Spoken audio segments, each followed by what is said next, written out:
എനിക്ക് ദൈവത്തിന് നന്ദി പറയാനാണ് എനിക്ക് തോന്നുന്നത്. ഇതുപോലൊരു ഒരു മഹാനായ നേതാവിനെ കത്തോലിക്ക സഭയ്ക്ക് തന്ന ദൈവത്തിന് നന്ദി പറയുകയാണ്. 2013 മുതൽ 2025 വരെ 12 വർഷങ്ങൾ അദ്ദേഹം സഭയെ നയിച്ചു. അദ്ദേഹത്തിന് ശാരീരികമായ പ്രശ്നങ്ങൾ ഉണ്ടായിരുന്നു. ഇപ്പോൾ 89 വയസ്സായിരുന്നു. അതുകൊണ്ട് തന്നെ അദ്ദേഹത്തിന്റെ മരണം അത് ഒരു ആകസ്മിക സംഭവമായോ അല്ലെങ്കിൽ അങ്ങനെ ഒന്നായിട്ട് നമുക്ക് കരുതാനാവില്ലല്ലോ. എന്ന് മാത്രമല്ല, ദൈവം അദ്ദേഹത്തിന്റെ ലങ്സിനും കാര്യങ്ങൾക്കൊക്കെ കുറവ് ഉണ്ടായിരുന്നെങ്കിൽ തന്നെയും ദൈവം ഇത്രയും നാള് സഭയ്ക്ക് അതുപോലെ തന്നെ ലോകത്തിന് വലിയ ഒരു ഇടയനെ ദൈവം നൽകിയതിനാണ് ഞാൻ നന്ദി പറയുന്നത്. സഭയില് ഫ്രാൻസിസ് പാപ്പ വരുത്തിയ മാറ്റങ്ങൾ, ഒന്നാമതായി അദ്ദേഹം ഒരു റിന്യൂവലിന്റെ പാപ്പയായിരുന്നു. ഒരു സഭയില് വലിയ പുതുമകൾ കൊണ്ടുവന്ന പാപ്പ. അതും രണ്ടാം വത്തിക്കാൻ കൗൺസിലിന്റെ ആ ഒരു നവീനത, വിശ്വാസത്തിൽ വേര് ഉറച്ച് അല്ലെങ്കിൽ വിശ്വസ്തതയിൽ വേരുറച്ച് പ്രസക്തിയിൽ കൂടുതൽ ശാഖ നീട്ടുന്ന അങ്ങനെ ഒരു ചിത്രമാണ് എനിക്ക് ഫ്രാൻസിസ് പാപ്പയെ കുറിച്ച് എൻ്റെ മനസ്സിലുള്ളത്. വിശ്വസ്തതയിൽ വേരുറക്കലും ഒപ്പം റെലവൻസിൽ ശാഖ വീശലും. അദ്ദേഹം ഫ്രാൻസിസ് പാപ്പ ആദ്യം തന്നെ ആ പേര്, ഫ്രാൻസിസ് എന്ന പേര് എടുത്തപ്പോൾ തന്നെ നമ്മളെല്ലാവരും ചിന്തിച്ചതാണ്, ഇത് വ്യത്യസ്തമായ ഒരു ശൈലിയാണല്ലോ, വരാൻ പോകുന്ന പേപ്പസി വളരെ ബോൾഡായ ഒരു പേപ്പസിയാണല്ലോ. പ്രത്യേകിച്ച് ഫ്രാൻസിസ് എന്നുള്ള പേര് ഇത്രയും നൂറ്റാണ്ടുകളായിട്ട് ഒരു പാപ്പയും എടുത്തിരുന്നില്ല. കാരണം അത് വളരെ ഭാരിച്ച ഒരു പേരാണ്. ഫ്രാൻസിസ് ഓഫ് അസീസി, ആ പേര്, ഫ്രാൻസിസ് ഓഫ് അസീസിയുടെ ആ പേര് സ്വന്തമാക്കുക എന്നുള്ളത് വളരെ ഭാരിച്ച ഒരു കാര്യമാണ്. ജീവിതത്തെ അതുപോലെ ലളിതമാക്കാനും അതുപോലെ വളരെ വിനയത്തോടെയും ശാന്തതയോടെയും എന്നാൽ ഒരു കാര്യപ്രാപ്തിയോടെയും കാര്യങ്ങൾ ചെയ്യാനുള്ള ഒരു നിലപാടിന്റെ പേര് തന്നെയാണ് പാപ്പ സ്വീകരിച്ചത്. ഫ്രാൻസിസ് പാപ്പയുടെ പേര് അദ്ദേഹം അവസാന നിമിഷം വരെ അദ്ദേഹം അന്വർത്ഥമാക്കി. സഭയെ പാവപ്പെട്ടവരുടെ സഭയായി അദ്ദേഹം കണ്ടു. ഒപ്പം സഭ പാവപ്പെട്ടവളായിരിക്കണം എന്നും പാപ്പ കാണിച്ചു തന്നു. പ്രത്യേകിച്ച് സാധാരണഗതിയിൽ പാപ്പമാര് താമസിക്കാറുള്ള സ്ഥലത്ത് നിന്ന് മാറി അദ്ദേഹം ഒരു യാത്രികനെ പോലെ, ഒരു തൽക്കാലത്തേക്ക് വന്ന് താമസിക്കുന്നയാളെ പോലെ അങ്ങനെ ഒരു നിലപാട് എടുത്തപ്പോൾ തന്നെ അത് ഈ ഫ്രാൻസിസ് എന്നുള്ള പേരിന്റെ വളരെ വിശ്വസ്തതാപൂർവകമായ ഒരു ചുരുളഴിയൽ നമുക്ക് കാണാൻ കഴിഞ്ഞു. അതുപോലെ തന്നെ ഫ്രാൻസിസ് പാപ്പ സംസാരിച്ചതെല്ലാം വളരെ പ്രത്യേകിച്ച് ഒന്ന് ആലോചിച്ച് നോക്കൂ. കുടിയേറ്റക്കാരെ കുറിച്ച്, അവർക്ക് വേണ്ടി സംസാരിച്ച പാപ്പ. ഞാൻ ഫ്രatelli tutti-യിലെ ചില ചാപ്റ്റേഴ്സ് ഒക്കെ വായിക്കുമ്പോൾ ഞെട്ടുകയായിരുന്നു. കാരണം ഒരിക്കലും ചിന്തിച്ചിട്ടില്ലാത്ത കാര്യങ്ങളാണ് പാപ്പ അവിടെ പറഞ്ഞത്. ഉദാഹരണത്തിന്, രാഷ്ട്രങ്ങൾക്ക് അതിര്, ആരാണ് ഈ അതിരൊക്കെ നിശ്ചയിച്ചത് എന്നൊരു ചോദ്യം പാപ്പ അവിടെ ചോദിക്കുന്നുണ്ട്. നമ്മൾ രാഷ്ട്രം എന്നൊക്കെയുള്ള കൺസെപ്റ്റ് വളരെ സ്ട്രോങ് ആയിട്ട് ഹോൾഡ് ചെയ്യുമ്പോൾ പാപ്പയെ പോലെ ഒരാള് വ്യത്യസ്തമായൊരു കാഴ്ചപ്പാടാ പറയുന്നത്. ഇത് ഈ ഭൂമി മുഴുവൻ ദൈവത്തിൻ്റെതാണ്, ഈ ഭൂമി മുഴുവൻ ദൈവ മക്കൾക്കുള്ളതാണ്. അപ്പൊ പിന്നെ എങ്ങനെയാണ് വേലി കെട്ടി തിരിച്ച് അവർക്ക് ഇങ്ങോട്ട് പ്രവേശനമില്ല, ഇവർക്ക് അങ്ങോട്ട് പോകാൻ പാടില്ല എന്നൊക്കെ പറഞ്ഞ് തിരിക്കുന്നത് എങ്ങനെയാണെന്ന് പാപ്പ പറഞ്ഞു. ഈ കുടിയേറ്റം എന്നുള്ളത് വലിയൊരു ഐഡിയൽ ആയിട്ടുള്ള കാര്യമൊന്നുമല്ല. നമ്മുടെ ഇപ്പോ കേരളത്തില് നമ്മളിപ്പോ ഗൾഫില് ജോലിക്ക് പോകുന്നു, അല്ലെങ്കിൽ അതൊക്കെ വളരെ വലിയൊരു സംഭവമായിട്ടാണ് പലരും പറയാറ്. ഗൾഫിലാണ്, അല്ലെങ്കിൽ കാനഡയിലാണ്, അമേരിക്കയിലാണ്. അത് ഒട്ടും ഐഡിയൽ ആയിട്ടുള്ള കാര്യമല്ല. സ്വന്തം നാട്ടിൽ കുടുംബത്തോടൊപ്പം ജീവിക്കാൻ കഴിയുക എന്നുള്ളത് തന്നെയാണ് ഐഡിയൽ ആയിട്ടുള്ളത്. പക്ഷെ ഗതികേട് കൊണ്ടാണ് മനുഷ്യര് കുടിയേറുന്നത്. അത്തരത്തിലുള്ള സാഹചര്യത്തിൽ ആ ഗതികേട് അതിനെ മൂർച്ഛിപ്പിക്കുന്ന രീതിയിൽ, അതിനെ കൂടുതൽ ബുദ്ധിമുട്ടുണ്ടാക്കുന്ന രീതിയിലുള്ള ഇടപെടലുകൾ, പൊളിറ്റിക്കലായിട്ടുള്ള ഇടപെടലുകൾ, ഇങ്ങനെയുള്ള കാര്യങ്ങളിൽ പാപ്പ എപ്പോഴും ഇവരോട് കൂടെയാണ് നിന്നത്. അത് ആരായാലും കൊള്ളാം. കുടിയേറ്റക്കാരില് ഞാൻ പരദേശിയായിരുന്നു, ഈശോ പറഞ്ഞത് തന്നെയാണ്. അപ്പോ ഫ്രാൻസിസ് അസീസിയിൽ കണ്ട ആ ഗോസ്പലിന്റെ വളരെ റാഡിക്കലായിട്ടുള്ള ജീവിതം, അത് പാപ്പയിൽ നമ്മൾ കണ്ടു. ആ ഗോസ്പലിന്റെ റാഡിക്കലായിട്ടുള്ള വ്യാഖ്യാനം, അത് പാപ്പയുടെ പ്രബോധനങ്ങളിൽ കണ്ടു. ആ ഗോസ്പലിന്റെ വളരെ ശക്തമായ നിലപാടുകൾ പാപ്പയിൽ കണ്ടു. വളരെ ശക്തമായ നിലപാടുകൾ, പ്രത്യേകിച്ച് കരുണയുടെ കാഴ്ചപ്പാട് എത്ര ശക്തമായിരുന്നു. അതുകൊണ്ട് പാപ്പ മരിച്ചു എന്ന് കേട്ടപ്പോൾ തന്നെ ഞാൻ ഫേസ്ബുക്കിൽ ഇട്ടത് കരുണയുടെ മഹാപ്രവാചകൻ കടന്നു പോകുന്നു എന്നാണ്. എത്ര ശക്തമായിട്ടാണ് കരുണ എന്ന ആ പദം, കാരണം ഞാനൊരു ബിബ്ലിസ്റ്റ് ആയതുകൊണ്ട് എനിക്കറിയാം ബൈബിളിന്റെ ഒരു കീ വേർഡായിട്ട് നമുക്ക് പറയാൻ പറ്റുന്നത് കരുണയാണ്. ഹെസദ് എന്ന് പഴയ നിയമത്തില്, ഖാരിസ് എന്നത് പുതിയ നിയമത്തില്. അപ്പോഴ് ആ ഒരു ഫോക്കസ് പാപ്പ എല്ലാ കാര്യങ്ങളിലും, തൻ്റെ ജീവിതത്തിലും അതുപോലെ സഭയുടെ ജീവിതത്തിലും പൊതുസമൂഹത്തിന്റെ ജീവിതത്തിലും പാപ്പ ശക്തമായി ആവശ്യപ്പെട്ടു. എന്ന് മാത്രമല്ല, പാപ്പ എല്ലാവർക്കും വേണ്ടിയാണ് സംസാരിച്ച് ഫ്രatelli tutti. അപ്പോ ദൈവം പിതാവാണെന്ന് വിശ്വസിക്കുന്ന ക്രൈസ്തവരെ സംബന്ധിച്ച് സകല മനുഷ്യരും സഹോദരങ്ങളാണല്ലോ. അത്തരത്തിലുള്ള ഒരു ഇൻക്ലൂസിവിറ്റി, എല്ലാവരെയും ഉൾക്കൊള്ളാനുള്ള ഒരു മനസ്സ്, എന്ന് മാത്രമല്ല ധീരത, പർറേസിയ, തുറന്നു പറച്ചിൽ, അതുപോലെ ധീരത, പർറേസിയ. പാപ്പ സ്ഥിരം ഉപയോഗിച്ച ഒരു പദമായിരുന്നു പർറേസിയ. അത് ആ ഒരു പ്രയോഗം പാപ്പ പറഞ്ഞപ്പോഴാണ് മനുഷ്യൻ ഇതെന്ത് വാക്ക്, ഇതെന്ത് അർത്ഥം എന്നൊക്കെ അന്വേഷിച്ചു പോയത്. പർറേസിയ, ധീരത, തുറവി, ഇതെല്ലാം പാപ്പയുടെ ജീവിതത്തിൽ കണ്ടു, പ്രബോധനങ്ങളിൽ കണ്ടു. അതുപോലെ പാപ്പ എല്ലാവരോടും അത് ആവശ്യപ്പെട്ടു. നമുക്ക് ഒരു കാര്യത്തെ രണ്ട് രീതികളിൽ സമീപിക്കാൻ തോന്നുന്നു. ഒന്ന്, ഒരു കാർക്കശ്യത്തിന്റെ ഒരു സമീപനം. അവിടെ ഒരു ഫിഡലിറ്റിയുടെ ഫോക്കസ് വളരെ ശക്തമാണ്. മറ്റൊന്ന്, കരുണയുടെ സമീപനം, മനസ്സിലാക്കിക്കൊണ്ടുള്ള, അണ്ടർസ്റ്റാൻഡ് ചെയ്തുകൊണ്ടുള്ള സമീപനം. അത് കരുണയുടെയും സ്നേഹത്തിന്റെയും സമീപനമാണ്. സത്യത്തിൽ ഞാൻ പാപ്പയിൽ കണ്ടത്, ഒന്ന് ഈ പറഞ്ഞ ഫിഡലിറ്റി അല്ലെങ്കിൽ ഈ വിശ്വസ്തത, അത് പാപ്പയിൽ ശക്തമായി കണ്ടു. പാപ്പ എത്ര ശക്തമായിട്ടാണ് കർത്താവായ യേശുക്രിസ്തുവിൽ വിശ്വസിക്കുന്നതിനെ കുറിച്ചും ഈശോയെ രക്ഷകനായി എല്ലാവരോടും പ്രഘോഷിക്കുന്ന മിഷനെ കുറിച്ചും എത്ര ശക്തമായിട്ടാണ് പാപ്പ പറഞ്ഞത്. എന്ന് മാത്രമല്ല, പാപ്പ അതിശക്തമായ നിലപാടുകൾ എടുത്തു. അതിശക്തമായ നിലപാടുകൾ. വിശ്വസ്തതയിൽ വീഴ്ചകൾ വരുത്തുന്നവരാരായാലും, അത് അച്ഛനായാലും കൊള്ളാം, മെത്രാനായാലും കൊള്ളാം, കർദിനാളായാലും കൊള്ളാം, പാപ്പ നിലപാടുകൾ എടുത്തയാളാണ്. അൽമായരായാലും കൊള്ളാം, പാപ്പ നിലപാടെടുത്തയാളാണ്. അപ്പോ ആ ഒരു കാർക്കശ്യത്തിന്റെ ഒരു ലൈൻ പാപ്പയിൽ ഉണ്ടായിരുന്നു, ഒരു സംശയമില്ല.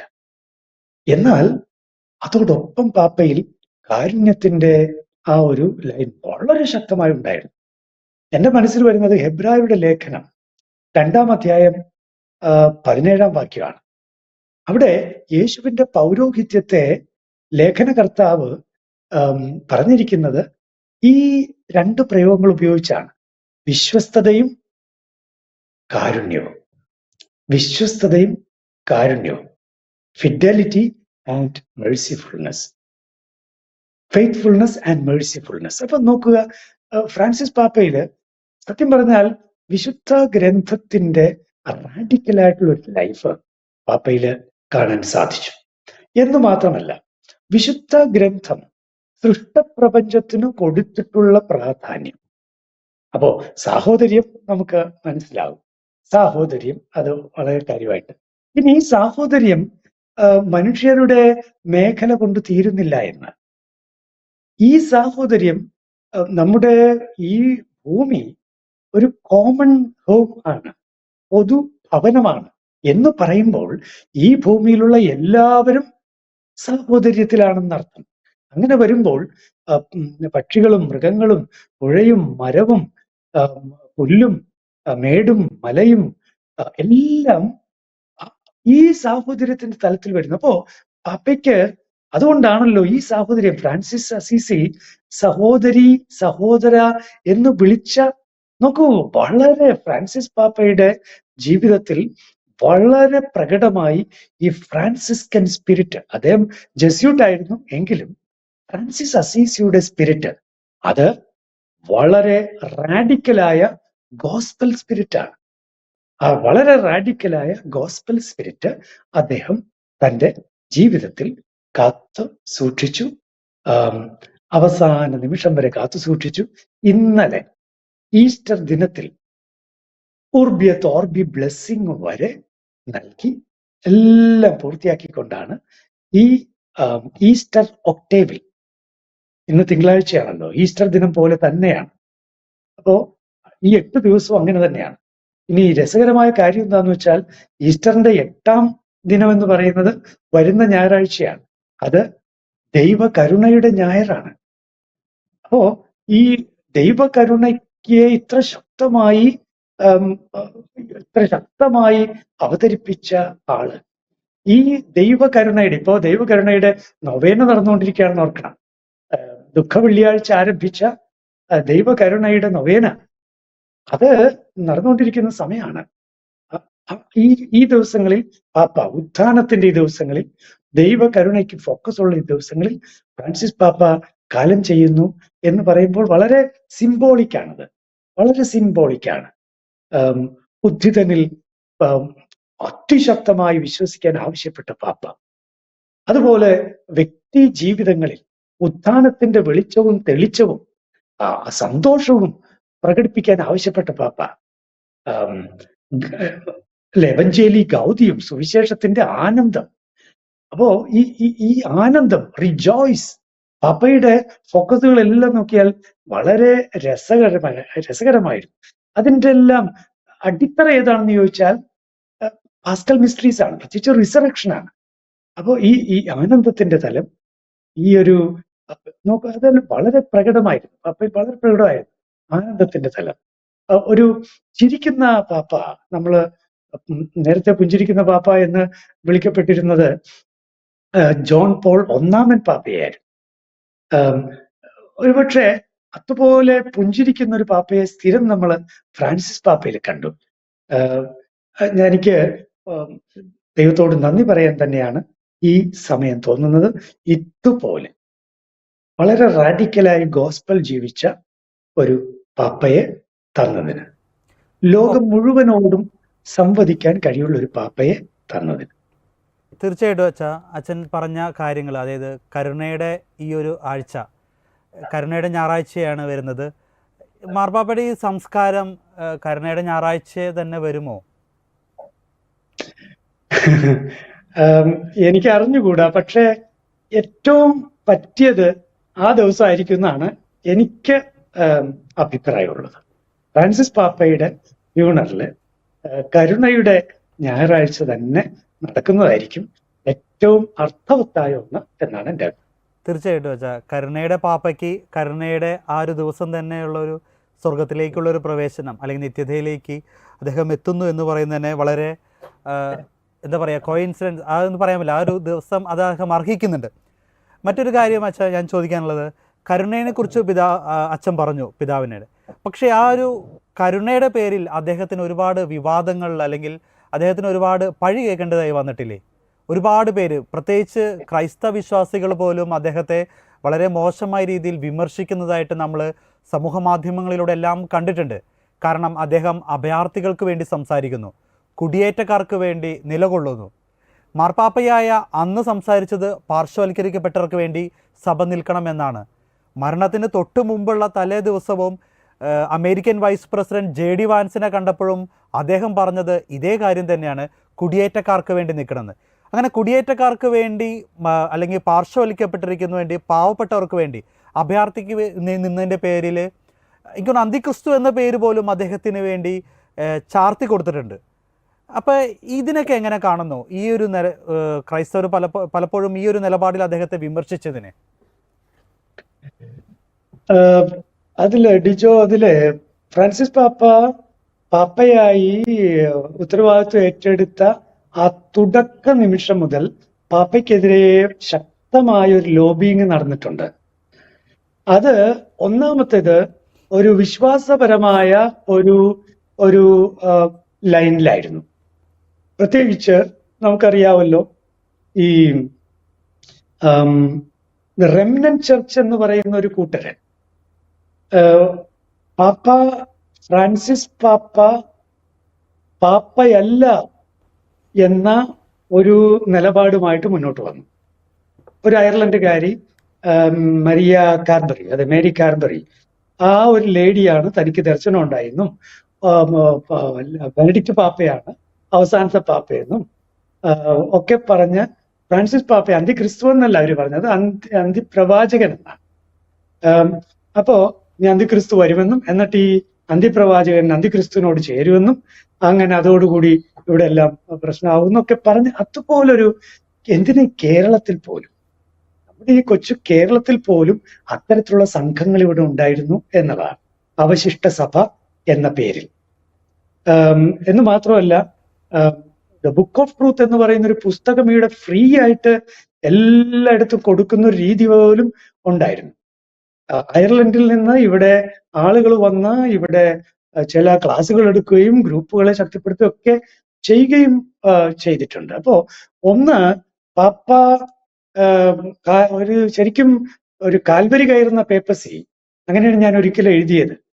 കാൽവരി കയറുന്ന പേപ്പസി ഫ്രാൻസിസ് പാപ്പയുടെ പേപ്പസിയെ കുറിച്ചാണ്. കാരണം പാപ്പായല്ല എന്ന രീതിയിൽ തള്ളിപ്പറയാൻ തക്ക വിധത്തിൽ കുറെ പേരിങ്ങനെ തുനിഞ്ഞിറങ്ങിയിരിക്കുന്നു. ഡിജോ ഓർക്കുന്നുണ്ടോ എന്ന് അറിഞ്ഞുകൂടാ, ആമസോൺ സിനഡ് നടന്നപ്പോൾ എന്തൊക്കെ പ്രചാരണങ്ങളാണ് പാപ്പയ്ക്കെതിരെ ഉണ്ടായത്. അവിടെ പച്ചമാമ എന്ന് പറയുന്ന ഒരു ആമസോൺ ഏരിയയിൽ വളരെ പ്രശസ്തമായ ഭൂമിയുടെ പ്രതീകമായ ഒരു സ്ത്രീ രൂപം പച്ചമാമ, അത് ഈ ആമസോൺ സിനഡിനോടനുബന്ധിച്ച് വത്തിക്കാനിൽ അത് കൊണ്ടുവന്നതും അവിടുത്തെ ഗാർഡനിൽ അത് വെച്ചതും ഒക്കെ വെച്ചിട്ട് എന്തോ ഒരു ബഹളാണ് ആ സമയത്ത് ഉണ്ടാക്കിയതെന്ന് ഓർത്ത് നോക്കി. അപ്പോൾ ഈ പാപ്പയ്ക്കെതിരെ സംഘടിതമായ ഒരു ഒരു ഒരു ഒരു ശ്രമം നടക്കുന്നുണ്ടായിരുന്നു തുടക്കം മുതൽ. പിന്നെ പാപ്പയാകട്ടെ തൻ്റെ നിലപാടുകൾ, പ്രത്യേകിച്ച് കരുണയുടെ നിലപാടുകൾ അതിശക്തമായി അറിയിക്കുന്നതിനും പറയുന്നതിലും ഒരു മടിയും കാണിക്കാത്തയാളായിരുന്നു. പ്രത്യേകിച്ച് അമോരിസ് ലത്തീസിയ എന്നുള്ള ആ ഡോക്യുമെന്റില്, വിവാഹിതരെ കുറിച്ചുള്ള ഡോക്യുമെന്റില് അതിൻ്റെ ഒരു ഫുട് നോട്ടായി വിവാഹം കഴിഞ്ഞ് വേർപെട്ട് വേറൊരു ജീവിതത്തിലേക്ക് പ്രവേശിച്ചിരിക്കുന്നവർക്ക് പരിശുദ്ധ കുർബാന കൊടുക്കുന്ന കാര്യത്തിൽ, കൂദാശകൾ കൊടുക്കുന്ന കാര്യത്തിലുള്ള സഭയുടെ നിലപാട്, ആ നിലപാടിൽ പാപ്പ പറഞ്ഞത് ഓരോ കേസും സെപ്പറേറ്റ് ആയിട്ട് പഠിച്ച് നിലപാടെടുക്കണം എന്നാണ്. അപ്പൊ അതൊരു പാസ്റ്ററൽ കെയർ കൂടുതൽ ആവശ്യമുള്ള ഒരു കാര്യം എന്നാണ് പാപ്പ പറഞ്ഞത്. പക്ഷെ അതിനെ എന്തുമാത്രം ആണ് പിന്നീട് കുറെ പേര് അതിനെ തെറ്റിദ്ധരിപ്പിക്കാൻ ശ്രമിച്ചത്. അവിടെ പാപ്പ വിവാഹമോചനം നടത്തി വീണ്ടും തെറ്റായ ബന്ധങ്ങൾ ജീവിക്കുന്നവർക്ക് കുർബാന കൊടുക്കുന്നതിൽ കുഴപ്പമില്ല എന്ന് പാപ്പ പറയുന്നു എന്ന രീതിയിലായിരുന്നു വ്യാഖ്യാനിച്ചത്. അങ്ങനെയല്ല, പാപ്പ ഓരോ വിഷയവും അതിൽ തന്നെ വ്യത്യസ്തതയുള്ളതായിരിക്കുമെന്നും ഓരോ വ്യക്തിയുടെയും കാര്യങ്ങളിൽ വ്യക്തിപരമായ ശ്രദ്ധ കൊടുത്ത് പശ്ചാത്തലം ശരിക്കും മനസ്സിലാക്കാൻ ശ്രമിക്കണമെന്നും അത്തരത്തിൽ ഒരു പാസ്റ്ററൽ ആയിട്ടുള്ള നിലപാടെടുക്കണമെന്നും അങ്ങനെ ഒരു പാസ്റ്റേഴ്സിന് കൂടുതൽ ഒരു പാസ്റ്ററൽ കെയർ ജനത്തിന് കൊടുത്തുകൊണ്ടുള്ളൊരു പാസ്റ്ററൽ മിനിസ്ട്രി, ഇതിലേക്കാണ് പാപ്പ അന്ന് ശ്രദ്ധ ക്ഷണിച്ചത്. പക്ഷെ അതിന്റെ പേരിൽ പാപ്പ ഒത്തിരിയേറെ പഴി കേൾക്കേണ്ടി വന്നയാൾ. ഇനി ഫ്ലൈറ്റിൽ വെച്ചുള്ള ചോദ്യം ഓർക്കുന്നുണ്ടല്ലോ, സ്വർഗരതിക്കാര്, സ്വർഗഭോഗികൾ എന്ന് വിളിക്കപ്പെടുന്നവർ, അവരെ കുറിച്ച് അപ്പൊ പാപ്പ പറഞ്ഞത് അവരെ വിധിക്കാൻ ഞാൻ ആരാണ് എന്നാണ്. ഈ അവരെ വിധിക്കാൻ ഞാൻ ആരാണ് എന്ന് പറഞ്ഞതോടുകൂടി പാപ്പ ഇങ്ങനെ ജീവിക്കുന്നവർക്ക് ലൈസൻസ് കൊടുത്തിരിക്കുന്നു എന്ന രീതിയിലാണ് പിന്നെ വലിയ പ്രചരണങ്ങൾ ഉണ്ടായത്. അപ്പൊ അത് പാപ്പയുടെ നോക്കൂ, വ്യക്തികളെ ഫോക്കസ് ചെയ്യുക. വ്യക്തിയിൽ ദൈവത്തിന്റെ ഛായയുണ്ട്. വ്യക്തിപരമായി ഫോളോ ചെയ്യുക, വ്യക്തിപരമായി പാസ്റ്ററൽ കെയർ കൊടുക്കുക. അങ്ങനെ അവർക്കും വ്യക്തിപരമായി പാസ്റ്ററൽ കെയർ കൊടുത്ത് വ്യക്തികളിലുള്ള തെറ്റുകൾ, വീഴ്ചകൾ, കുഴപ്പങ്ങൾ അതിൽ നിന്ന് മോചിപ്പിച്ചെടുക്കാനായി ശ്രമം നടത്തുന്ന ഒരു പാസ്റ്ററൽ മൈൻഡ്, അതാണ് അവിടെ പ്രകടമായത്. അപ്പൊ വിധിച്ച് മാറ്റി നിർത്തിയാൽ പിന്നെ അവര് പിന്നെ ഔട്ട്. അതേസമയം അവരുടെ കാര്യങ്ങളിൽ ശ്രദ്ധ കൊടുത്തും അവരുടെ പ്രശ്നങ്ങൾ മനസ്സിലാക്കിയും അവരുടെ കൂടെ നടന്നും ഒരു പാസ്റ്ററൽ കെയർ കൊടുത്തു വരുമ്പോൾ തെറ്റാണെന്ന് ബോധ്യപ്പെടുത്താൻ പറ്റുന്ന ഒരു ബന്ധം സ്ഥാപിക്കുക എന്നുള്ളതാണ്. അപ്പൊ പാസ്റ്ററൽ കെയറിൽ പാപ്പയുടെ ശ്രദ്ധ, പാപ്പയുടെ ആശയം റിലേഷൻഷിപ്പാണ്. നോക്കണം, മ്യാൻമാറിലാണെന്ന് തോന്നുന്നു പാപ്പ പോയപ്പോഴ് ഇതേ വിഷയം വന്നു. ഈ വിഷയമല്ല, മറിച്ച് എന്താണ്, ആ ഒരു ലേഡി ആയിട്ടുള്ള സംസാരത്തിലാണെന്ന് തോന്നുന്നു. അന്ന് പാപ്പ പറഞ്ഞൊരു കാര്യം, മുഖത്ത് വാതിൽ അടയ്ക്കരുത് എന്നാണ്. അതായത് എപ്പോഴും ഒരു ചർച്ചക്കുള്ളൊരു സ്പേസ് ഇടുക, ഇതാണ് പാപ്പ പറഞ്ഞത്. അപ്പോ ചർച്ചക്ക് സ്പേസ് ഇടുക, അല്ലെങ്കിൽ വാതില് അല്പം ഓപ്പൺ ആക്കി വെക്കുക, കംപ്ലീറ്റ് ഒറ്റയടിക്ക് തീർക്കാതിരിക്കുക. ഇതൊക്കെയാണ് പാപ്പയുടെ നിലപാട്. അപ്പോൾ പാപ്പയുടെ നിലപാട് വളരെ ഉന്നതമായ നിലപാടാണ്. നമുക്കത് അത്ഭുതകരമായിട്ട് തോന്നും. പല കാര്യങ്ങളും നമുക്ക് ചിലപ്പോ പെട്ടെന്ന് ഒറ്റ നോട്ടത്തില് അങ്ങോട്ട് സ്വീകാര്യമായി പോലും തോന്നില്ല എന്ന് വരും. പക്ഷെ പാപ്പ വളരെ വ്യക്തമായി നോക്കൂ, ഈശോ ചുങ്കക്കാരോടും പാപികളോടും വേശ്യകളോടും പോലും കൂട്ടുചേർന്നയാളാണ്. അങ്ങനെയുള്ള ഒരാളെ എല്ലാവരും സംശയിച്ചു. അതൊരു സാമൂഹ്യമായ കുറ്റകൃത്യമായിട്ട് പോലും പലരും കരുതി കാണും. അന്നത്തെ കാലത്ത് സാമൂഹ്യമായിട്ട് മാർജിനലൈസ്ഡ് ആയ ആളുകളുടെ അടുത്ത് ഈശോ അതുപോലെ പെരുമാറിയപ്പോ, പക്ഷെ ഓർക്കണം, ഈശോ അവരുമായി ആ വ്യക്തിബന്ധം സ്ഥാപിച്ചതിലൂടെ ഈശോയ്ക്ക് പിന്നീട് എന്താ പറയാൻ കഴിഞ്ഞത്? മേലിൽ പാപം ചെയ്യരുത്.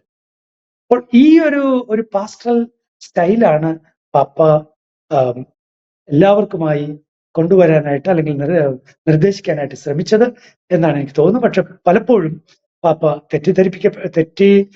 മറ്റുള്ളവർ പലരും പാപ്പയെ തെറ്റിദ്ധരിച്ചു. വിശ്വാസപരമായ ചില പ്രശ്നങ്ങൾ പാപ്പയുടെ മേൽ ആരോപിക്കപ്പെട്ടു. മോറൽ ടീച്ചിങ്സിൽ പ്രശ്നങ്ങളുണ്ടെന്ന് ആരോപിക്കപ്പെട്ടു. പാപ്പയെ അല്ല എന്ന് പോലും ആരോപിക്കപ്പെട്ടു. അപ്പോ കാൽവരി കയറിയ ഒരു പേപ്പസിയാണ് ഫ്രാൻസിസ് പാപ്പയുടേത്.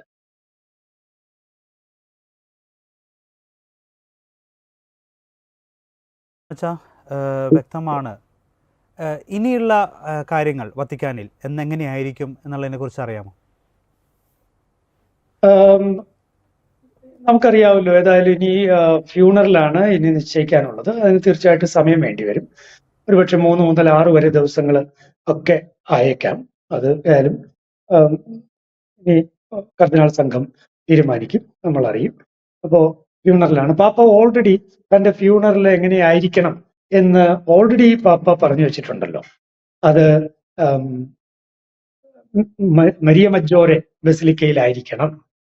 പൊതുവെ എല്ലാവരും സെയിന്റ് പീറ്റേഴ്സ് ബസിലിക്കയിൽ, പാപ്പമാര് സെയിന്റ് പീറ്റേഴ്സ് ബസിലിക്കയിലാണ് അടക്കപ്പെടുന്നത്. പക്ഷെ ഫ്രാൻസിസ് പാപ്പയുടെ നിർബന്ധം മരിയ മജ്ജോരയിൽ പരിശുദ്ധ അമ്മയോടുള്ള അദ്ദേഹത്തിന്റെ പ്രത്യേക സ്നേഹത്തിന്റെയും ഒരു അടുപ്പത്തിന്റെയും വളരെ സുന്ദരമായ ഒരു പ്രതീകമാണ് പാപ്പയുടെ ആ ആവശ്യം.